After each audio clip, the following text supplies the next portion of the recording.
Assalamualaikum warahmatullahi wabarakatuh. Bismillahirrahmanirrahim. Alhamdulillahi rabbil alamin. Wassalatu wassalamu ala ashrafil anbiya'i wal mursalin. Sayyidina wa habibina wa syafi'ina wa maulana Muhammad. Wa ala alihi wa ashabihi ajma'in. Subhanaka la ilma lana illa ma 'allamtana innaka antal alimul hakim. La haula wala quwata illa billahil aliyil azim. Amma ba'd.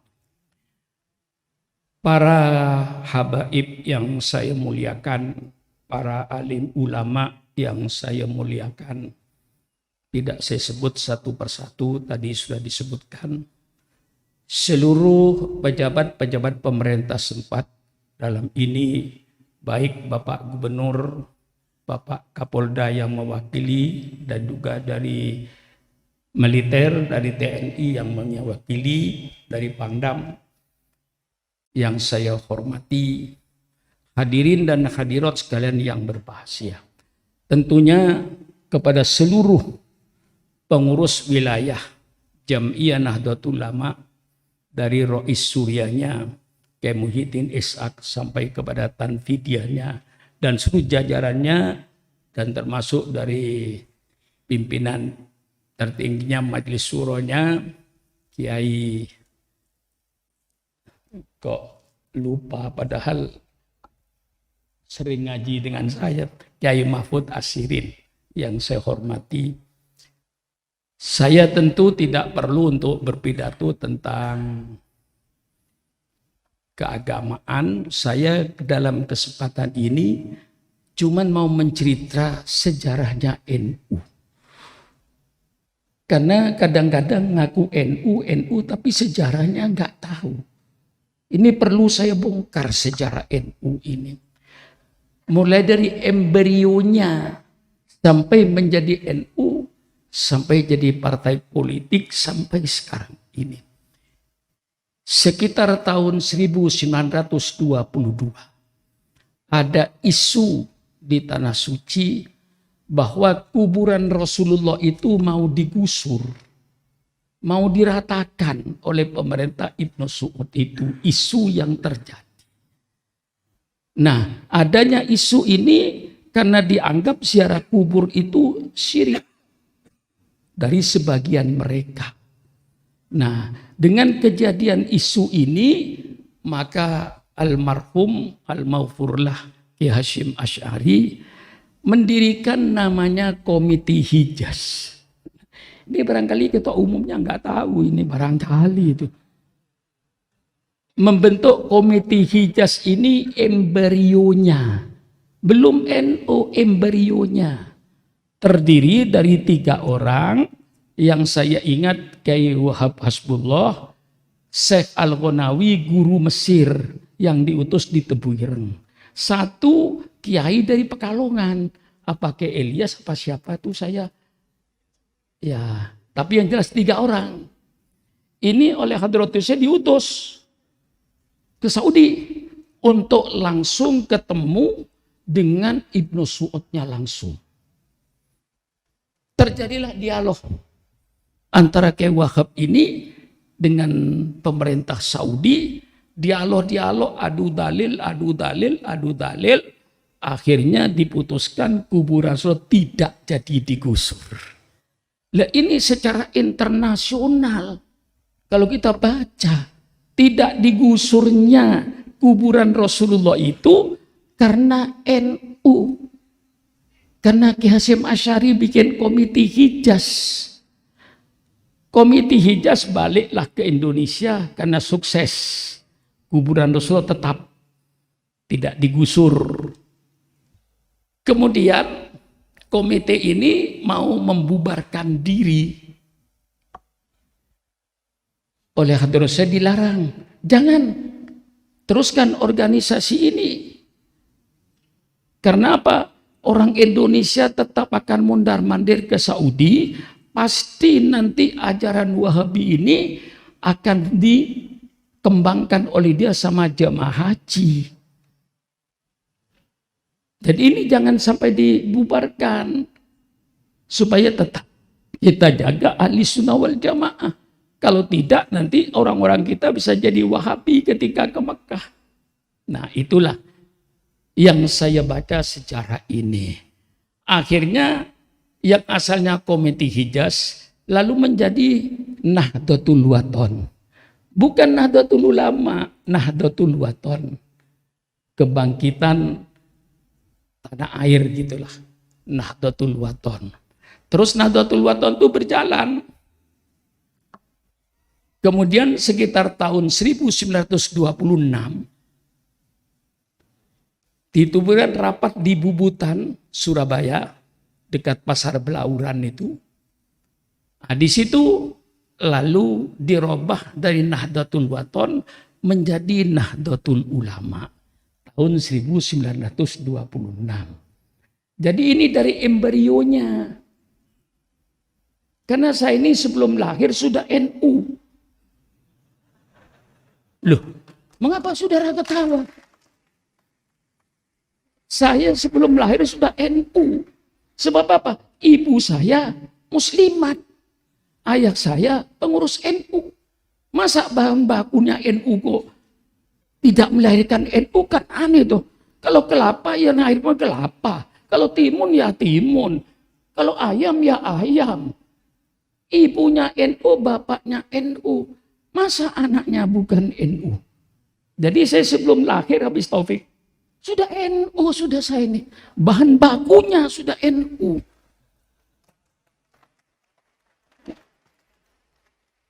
Untuk mempertahankan ajaran Islam ahli sunnah wal jamaah. Di antaranya yang bertahan tidak mau dengan nama Nahdlatul Ulama itu Kyai Zainuddin Pancor, Lombok Timur. Nah, dia tetap sampai sekarang dia Nahdlatul Wathon. Yang lainnya sudah berubah jadi Nahdlatul Ulama tahun 2006. Mengapa tahun 26 itu kita bersifat jam'iyah, organisasi sosial keagamaan? Karena waktu itu pemerintahan Belanda. Tidak mungkin ada organisasi politik. Kalau waktu itu ada organisasi politik, pasti dibunuh oleh Belanda itu. Itu kemerdekaan masih jauh, masih 20 tahun lagi. Nah, disitulah strategi yang diatur oleh ulama-ulama dengan nama Jam'iyah Nahdlatul Ulama, tapi segala kegiatannya kegiatan politik. Lalu mengapa saya katakan politik? Karena NU ikut sibuk di dalam gerakan-gerakan nasional menuju kemerdekaan. Dan orang NU termasuk panitia persiapan kemerdekaan. Pak Wahid Hasyim dengan Kyai Mashkur itu termasuk yang akan merumuskan negara ini. Setiap orang bicara negara itu namanya politik. Yang sekarang disalahgunakan. Politik kotor, politik kotor, politik kotor. Salah besar itu. Kalau politik itu kotor, tolong fakultas politik bubarkan semua se-Indonesia itu. Memang ada fakultas politik. Kalau politik kotor. Politik itu tidak kotor. Politik itu satu ilmu yang bagus. Karena yang dikatakan ilmu politik itu suatu ilmu yang mempelajari bagaimana cara mengatur suatu negara. Betul. Ketua DPR. Nah, kalau sampai tidak belajar ilmu politik, mundur jadi ketua MPR itu. Berarti nggak ngerti politik. Ini ilmu politik. Ilmu politik ilmu yang mulia. Di semua negara diajarkan ilmu politik ini. Karena ilmu politik suatu ilmu bagaimana cara mengatur suatu negara. Kadang-kadang orang bicara soal teknologi. Apa ilmu teknologi itu? Kadang-kadang nggak tahu. Ilmu toleransi, ilmu yang bagus. Mengapa? Ilmu teknologi suatu ilmu yang mempelajari bagaimana cara merubah satu benda dari satu bentuk kepada bentuk yang lain untuk kesejahteraan manusia. Itu teknologi. Bagus. Yang tidak bagus itu bukan politik. Yang tidak bagus itu pelaku politik. Nah, mari kita adakan klarifikasi. Jangan cuma emosi. Yang jahat itu bukan politik. Yang jahat diantaranya pelaku politik. Itu yang jahat. Siapa pelaku politik? Maka tadi soal agama, saya sarankan Pak Habib Taufik murni. Ini NU aja. Biar tahu yang muda-muda ini loh. Untung masih ada orang yang kayak saya. Kalau seandainya saya mati, siapa yang mau cerita ini? Habis cerita ini. Tolong dibukukan itu. Tapi saya kira di NU itu ada. Cuman nggak dibaca gitu aja bedanya. Pelaku politik rakyat supaya tahu. Politik itu mulai wali kota, bupati, gubernur, presiden, pejabat-pejabat tinggi negara, termasuk Pak Asrul, termasuk saudara Pak Jazil, ini pelaku politik. Akui bahwa saudara pelaku politik. Para menteri pelaku politik. Bukan politiknya yang kotor, pelaku politiknya yang kotor. Bukan politiknya yang jahat, pelaku politiknya yang jahat. Maka perlu kita mencari pelaku-pelaku politik yang beriman, yang bertakwa kepada Allah, yang siddiq, yang amanah, yang tabligh, yang fatonah.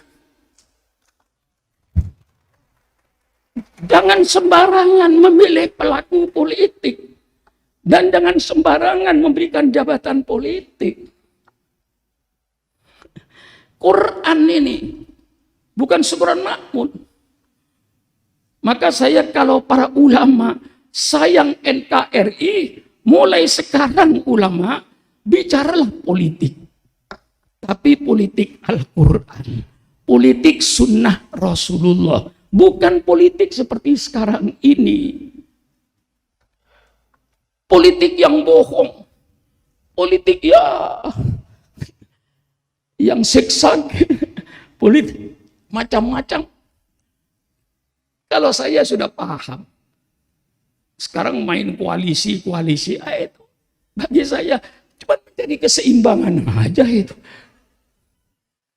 Ibarat bumi sedang bergerak di bawah itu. Bumi itu cari keseimbangan. Karena bergerak timbul gempa bumi. Maka hati-hati mencari keseimbangan ini.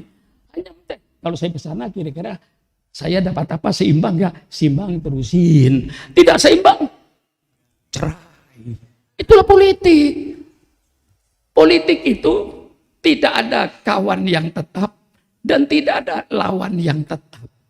Politik itu yang ada cuma kepentingan. Kalau kepentingannya terakomodasi, koalisinya bagus. Tidak terakomodasi, yakin bubar. Betul atau tidak?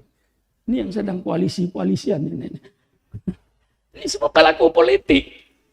Jadi yang jahat itu bukan politik, pelaku politik. Saya tanya sama saudara, kalau di kampung saudara ada orang nyolong sepeda motor, kira-kira kalau ditanya agamanya apa? Hah? Ditanya agamanya apa kira-kira? Islam. Banyak maling motor itu agamanya Islam.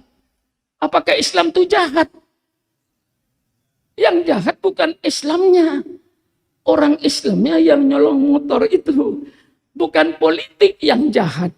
Pelaku-pelaku politik ini yang korupsi. Berapa ribu DPR yang masuk penjara selama reformasi itu? Ribuan. Berapa puluh gubernur yang masuk penjara selama reformasi ini? Berapa ratus bupati yang masuk penjara. Itu semuanya pelaku-pelaku politik. Maka hati-hati mencari pelaku politik ini. Lah, NU kerjaannya politik sampai menuju kemerdekaan. Tahun 1945 kita merdeka. NU punya gagasan bagus supaya Islam keluar satu partai, maka gagasan dari Wahid Hasyim Al-Mukarram, Wahid Hasyim, supaya jadi satu saja politik itu, namanya Partai Masyumi, Majelis Syuro Muslimin Indonesia. Itu otaknya NU itu. Lah ini yang muda-muda ini kan enggak tahu ini. Ya Ki Hamid tahu enggak ini kira-kira? Lah enggak tahu. Saya kasih tahu bahwa Masyumi itu punya gagasan itu dari Kiai Wahid Hasyim. Lahirlah satu partai politik setelah merdeka. Berproseslah ini dari 45, 46, 47, 48, 49, 50, 52. Itu ada isu, benar atau tidak Pak Arsul, saya nggak tahu. Tapi isu waktu itu dalam politik, NU yang tahlilan, giliran berkat kita hampir nggak kebagian. Itu istilah yang ada pada waktu itu. NU yang tahlilan, giliran berkat mereka. Menteri Dirjen itu kebanyakan mereka. Nah, timbullah pemikiran Kiai Wahab. Kita yang tahlilan kok, giliran berkat kok dapat sedikit. Nah, tahun 52, Muktamar Palembang, langsung Jam'iyah Nahdlatul berubah menjadi partai politik Nahdlatul Ulama.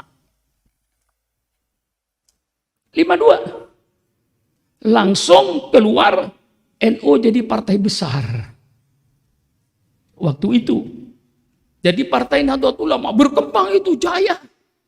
Ketika jadi partai Nahdlatul Ulama, ada namanya Sarbu Musi, Serikat Buruh Muslimin Indonesia. Semua kantor pemerintahan itu ada Sarbu Musinya, Serikat Buruh.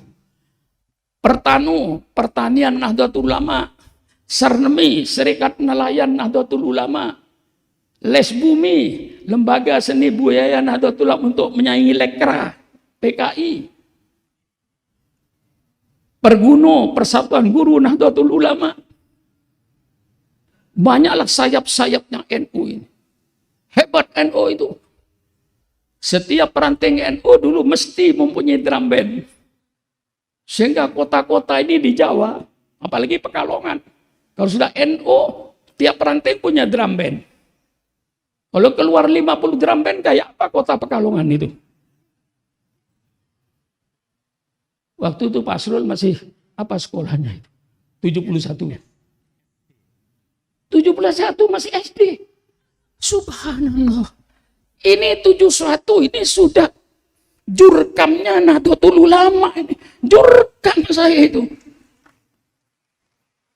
Jadi bukan NU main-main saya itu.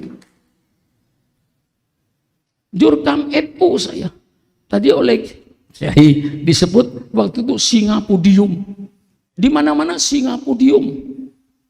Nah, kebetulan anak saya Faiz itu, cucunya masih kecil, cucunya dapat majalah Kiai Subron Makmun Singapudium.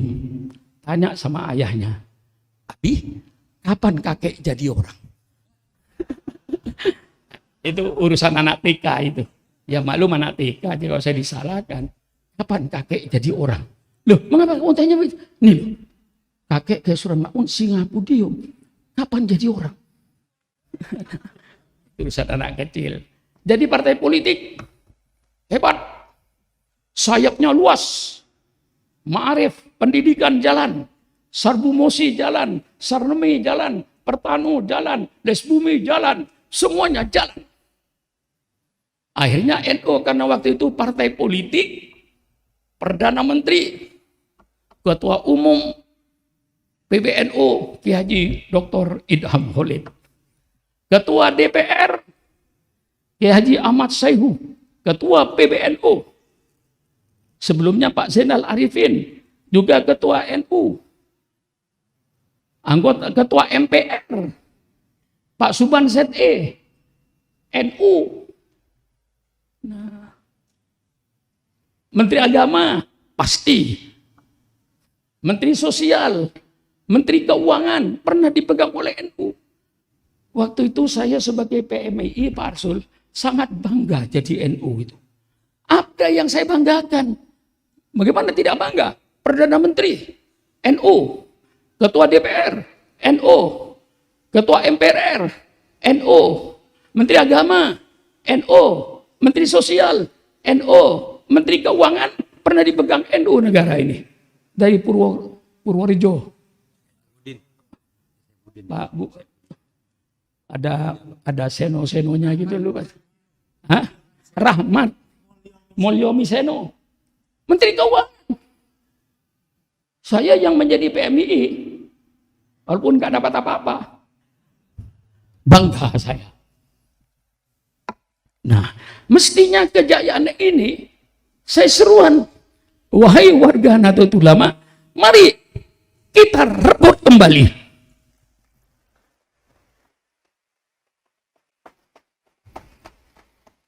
Ketika Partai Nahdlatul Ulama menjadi partai politik, Bung Karno taslim. Kenapa? Kiai Wahab bikin pernyataan. Kata Kiai Wahab, Partai Nahdlatul Ulama bekerja sama dengan pemerintah yang sah dalam rangka amar ma'ruf nahi mungkar. Oposisi tidak ada. Itu yang tidak ada partai politik Islam oposisi itu. Yang ada kerjasama dengan pemerintah yang sah dalam rangka amar ma'ruf nahi mungkar. Bukan membebek. Bukan kerjasama dengan terus membebek pemerintah, tidak. Tetap fungsinya ulama amar ma'ruf nahi mungkar. Kalau kebijaksanaan pemerintah pro rakyat, Nahdlatul Ulama paling depan. Tapi kalau kebijaksanaan pemerintah tidak pro rakyat, Nahdlatul Ulama paling depan untuk menolak. Begitulah kita ini. Nah, waktu itu NU terima Nasakom. Wah, ini yang dikritik. Kok bisa NU terima Nasakom? Saya tahu situasinya. Waktu itu Bung Karno dipilih menjadi presiden seumur hidup. Keputusan DPR, presiden seumur hidup. Ini sejarah NU. Saudara tahu, kalau rezim ini masih didukung oleh seluruh angkatan bersenjata, tidak mungkin kita melawan. Ini saya ceritakan lagi. Kalau apel, Senin pagi apel. Kami Angkatan Darat Republik Indonesia berdiri di belakang Bung Karno tanpa reserve. Subhanallah. Kepolisian, apel. Kami Angkatan Kepolisian Republik Indonesia berdiri di belakang Bung Karno tanpa reserve. Ini nggak tahu ini. Nggak tahu kan? Nggak tahu. Yang begini situasinya itu. Angkatan Laut, apel. Kami Angkatan Laut Republik Indonesia berdiri di belakang Bung Karno tanpa reserve. Kami Angkatan Udara Republik Indonesia berdiri di belakang Bung Karno tanpa reserve. Bung Karno dipilih oleh DPR seumur hidup. Siapa melawan? Out. Termasuk Masyumi. Dibubarkan. Ketika NU apa akan meniru Masyumi apa tidak? Banyak pertimbangan ulama itu masalahnya. Terima Nasakom. Strategi. Supaya kita tetap bisa bersama pemerintah berjuang dari dalam. Ini supaya tahu. Yang sekarang dimaki-maki. NU itu apa? Nasakom. Nasakom. Komunis. Tidak tahu situasi waktu itu. Kalau seandainya kita menolak Nasakom, habis partai Islam semuanya. Tinggal mereka yang mengelola negara itu. Ulama punya pertimbangan yang tajam. Nah, sekarang Nahdlatul Ulama membuktikan.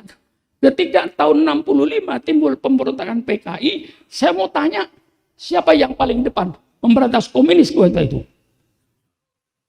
Siapa paling depan? Iya. Ayo. Saya tidak mengurangi organisasi lain dalam memberantas PKI. Tapi yang paling besar, yang paling depan, memberantas PKI waktu itu, Banser.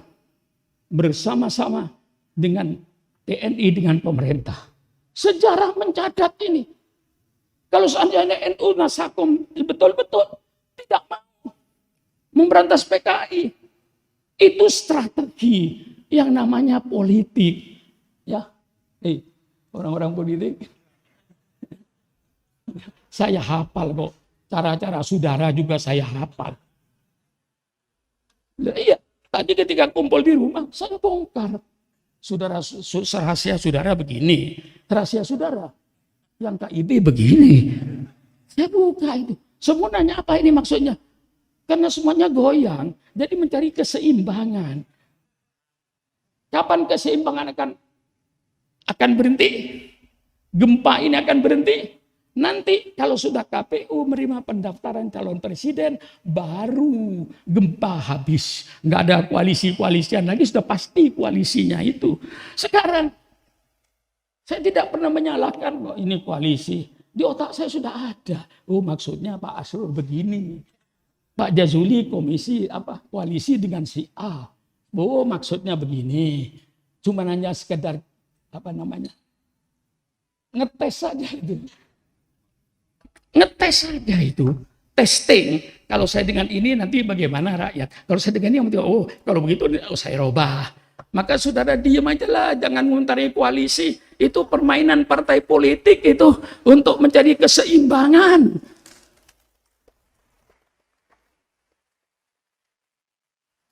Ya, karena saya orang politik lama saya ini. Kalau politik Mas Ron, saya tahun 59, tahun 69, 70, 71. Saya ini pembantu khusus Menteri Negara Kesra.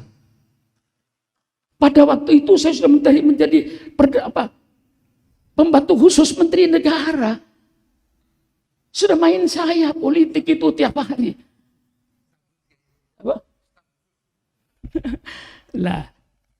Lalu setelah itu berontak PKI 65. NU paling depan. Timbullah Orde Baru. Ketahuilah ketika Orde Baru, mengapa? Lalu NU kembali pada Jam'iyah. Ini yang muda-muda supaya tahu.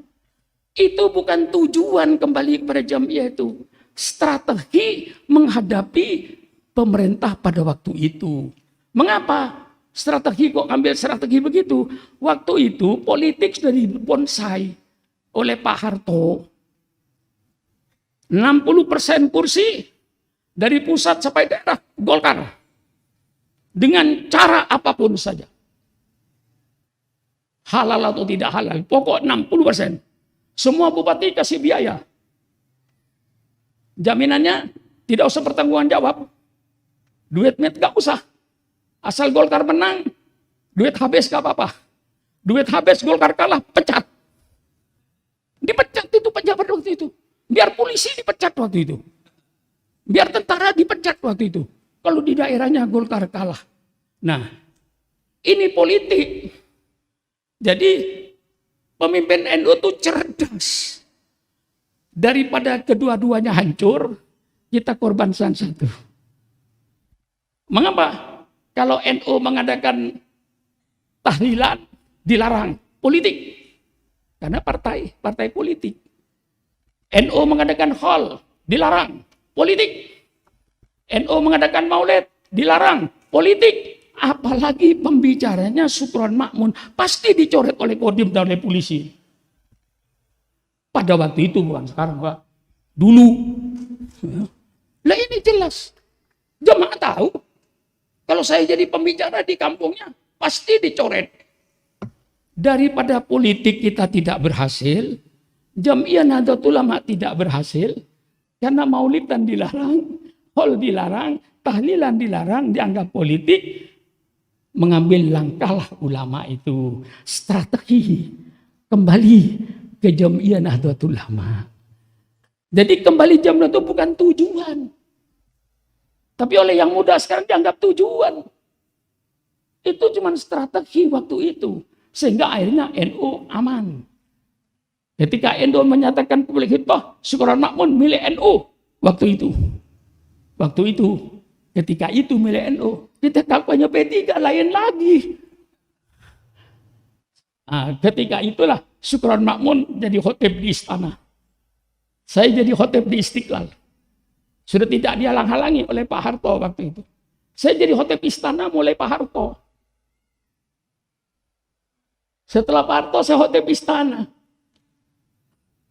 Sampai kemarin zaman Pak Yusuf Kala masih khotib istana.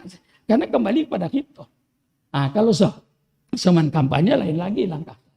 Nah, itu kembali pada kita itu sebenarnya strategi politik. Bukan tujuan. Alangkah bodohnya. Maaf. Kok kembali ke tahun 26? Kembali pada zaman Belanda. Ya enggak? Mungkin Pak Sul mulai sadar sekarang ini. Oh iya ya, kok kembali ke zaman Belanda?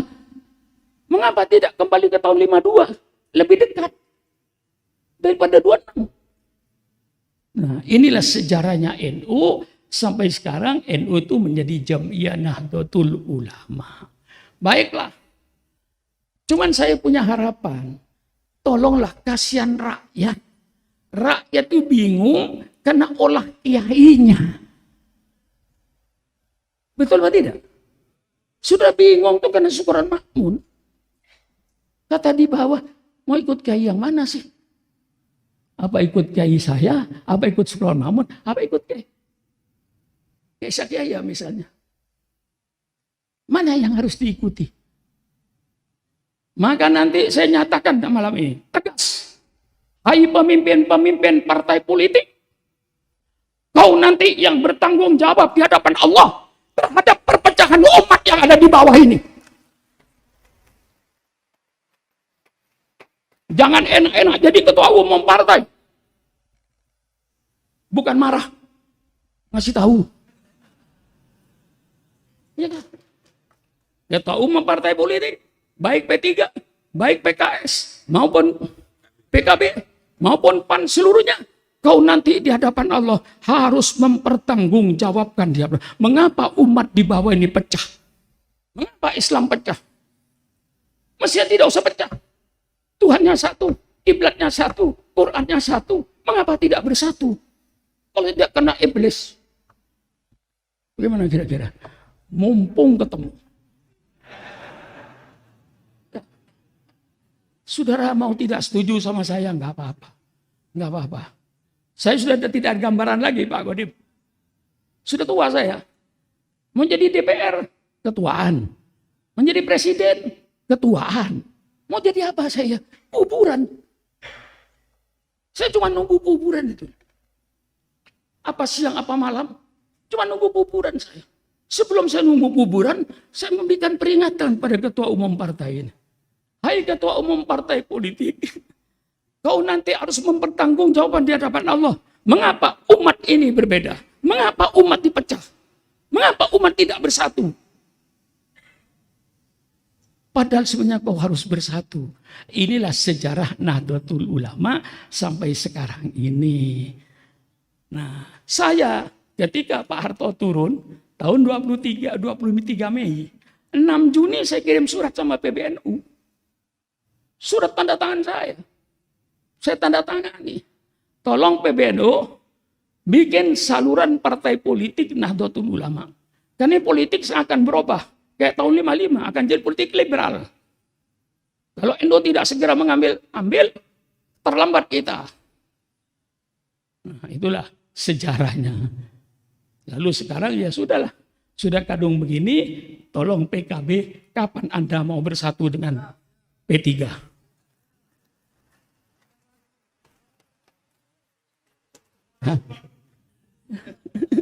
Ya, saya cuma tanya, masa tanya nggak boleh?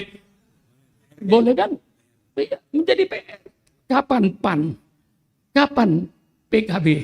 Kapan PKS? Kapan Anda ini akan menjadi satu partai di Indonesia? Partai Islam Indonesia.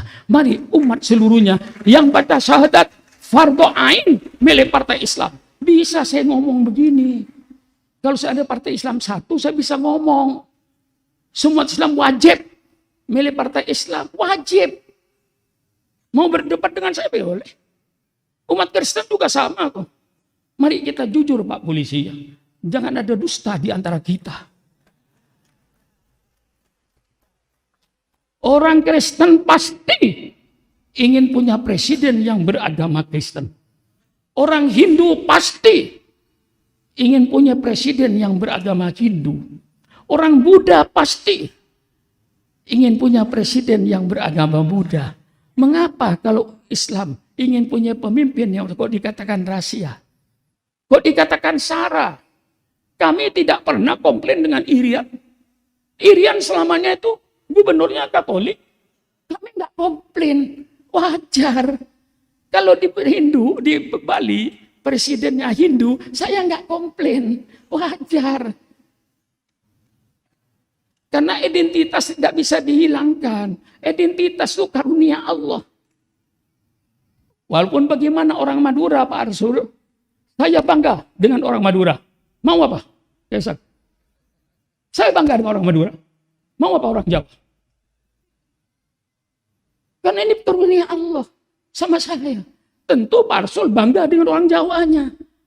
Nah, yang perlu dalam negara kesatuan ini, identitas jangan hilang. Tapi yang penting toleransinya. Antar umat beragama, hidup rukun, hidup damai, saling hormat menghormati. Identitas tidak bisa hilang. Ini karunia Allah.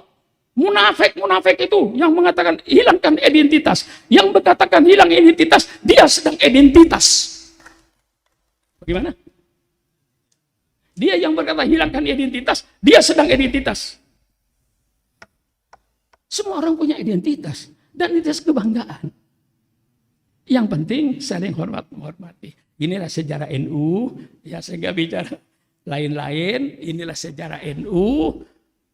Maka dalam politik Islam itu terus terang aja. Tidak ada oposisi. Atiullah wa ati'u ulil amri minkum. Tapi bekerja sama dengan pemerintah yang sah dalam rangka amar ma'ruf nahi mungkar. Jangan kalau kayak ngeritik pemerintah dianggap oposisi. Itu kesalahan isu itu Pak. Kalau kiai mengkritik pemerintah bukan oposisi itu. Menyelamatkan negara. Kalau kiainya sudah juta acuh mau apa jadi apa negara ini? Marilah untuk yang akan datang jaga kesatuan dan persatuan bangsa, saling hormat menghormati antar umat beragama, saling harga menghargai antar umat beragama, hidup rukun antar umat beragama, tapi bukan berarti membenarkan semua agama. Membenarkan semua agama murtad, kafir. Wassalamualaikum warahmatullahi wabarakatuh.